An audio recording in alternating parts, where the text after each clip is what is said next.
and welcome to the AZDOME M550 teardown video. This dashcam has been in service for about 5 years now and it has worked out well, with the exception of these buttons on the bottom. They have stopped working. The first button does continue to work, but this button right here that should mute the audio no longer works. This used to be able to stop the recording, no longer works. This one right here also does no longer works, that used to switch the camera view, and this guy right here to give you access to the menu also does not work. So let's get inside of this thing and let's see what we can find. And the mount is magnetically attached to the dash cam, and the cabin camera can also be separated from it. And there are no visible screws on this dash cam, so what I done, I taken my pry tool, inserted it on one of the ends right here, and then I was able to separate the screen. And here's a couple interesting things. First off, the manufacture date of this part is 2020, and also there is nice shielding protecting the cable that goes to the actual screen to reduce interference, and there is also a coin cell battery in here, likely to remember the date and time. And let's get this flat cable out that allows me to separate the screen. Next up, we have 4 Phillips screws that have to be removed. And there's also this little guy, which is likely for the Wi-Fi antenna. And now I can begin to lift the board up, and there are still 2 cables that have to be disconnected. This guy right here that goes to the speaker, and the second one that appears to go to a capacitor. And this is a super tiny connector. Normally I will pull on the actual connector, but in this case, since I don't mind if I break these wires, I'm gonna pull on the wires to disconnect it. This larger one should be a lot easier to disconnect. And there are still 2 cables attaching the board to the body. Let me get all of this copper tape off. And yep, here's the front camera sensor, but before we go inside of there, let me crack this cover open. And these covers are also used for shielding and also sometimes as a heatsink. This yellow tape that you see here is called Kapton tape, and it is often used to secure connectors so they don't pop off with vibrations. Now let's separate the flat cable going to the capacitor and the flat cable going to that front camera.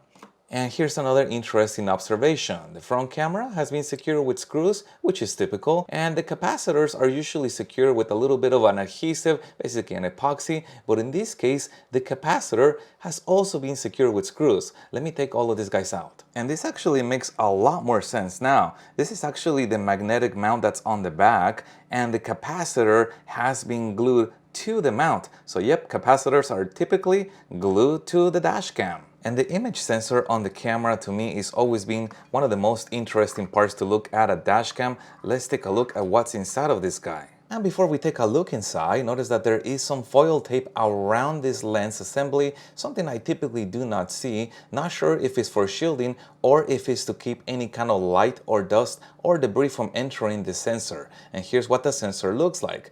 Tiny little guy. And the sensor is believed to be the Galaxy Core 4653, which is rated to have a recording resolution of 2K. There are a few components behind the sensor that support it, including the connection for that flat cable that connects it to the dashcam itself.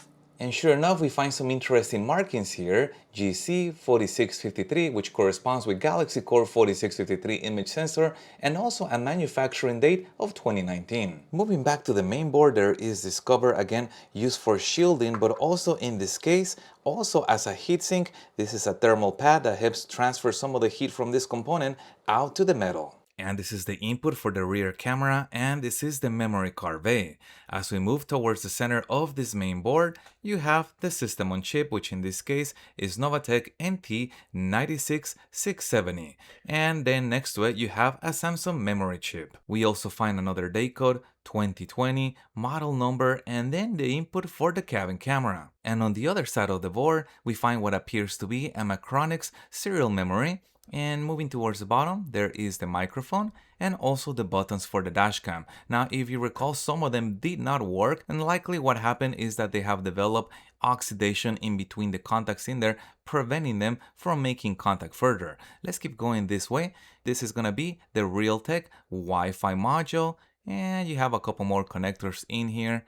And then again, that coin cell battery, likely to maintain the memory. Moving over to the magnetic mount, power connector is located on one side of it, and inside of it there is an integrated GPS antenna. And this is the other side of the GPS antenna. This is what is known as a ceramic patch antenna, and the ceramic side typically has to be facing the sky in order for the GPS antenna to have a good lock on the satellites. So when this mount is mounted against the windshield, the ceramic side is gonna face towards the sky, giving us a good GPS lock signal. And lastly, we'll take a look inside the cabin camera. It features night vision, and also you can move this around to get a different viewpoint. Now again, there are no screws, so I suspect I'm gonna have to pry on these covers to get this open. And I did find 4 hidden screws underneath the covers, which I removed, and now we can get inside of here. And the image sensor and the board that supports it are all secured with screws, and there is also a little bit of this black tape. This is similar to the use of Kapton tape to secure a connector. It helps to keep it in place. Now let's see if I can slide this out. Oh, that's a tight one. That's probably gonna get a little damage in here. Yeah, that's very tight. Yes, here we go.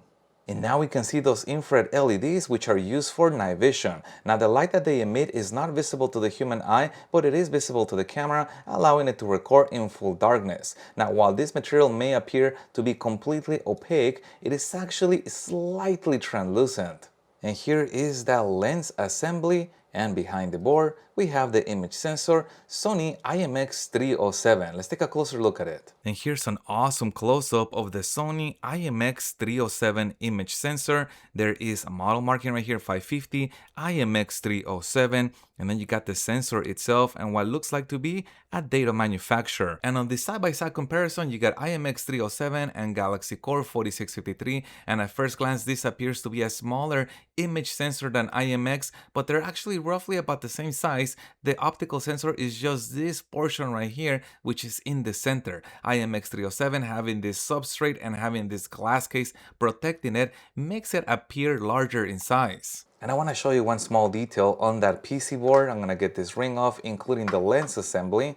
And on this board, there are 3 more infrared LEDs. If you recall, there are 3 on one side and now on 3 on the other, giving us 6 infrared lights for night vision. And this dashcam features a waterproof rear camera, which means it is not possible to get inside of it. This is solid like a rock. What they do once they build this assembly at the factory, there are a couple of holes right here, and they'll fill this assembly with an epoxy, effectively sealing it against the elements. So we learned on this teardown that dashcams that use supercapacitors sometimes still need a supplemental battery, such as this coin cell battery, likely to maintain date and time. Now I'm not sure if this battery is disposable, and once that battery dies out, the whole dashcam becomes a paperweight, or if this is a very tiny lithium rechargeable battery. Unfortunately, the markings are covered up. And the second thing we saw is the difference in between a Sony IMX sensor, which are covered and protected in a glass case, versus a Galaxy Core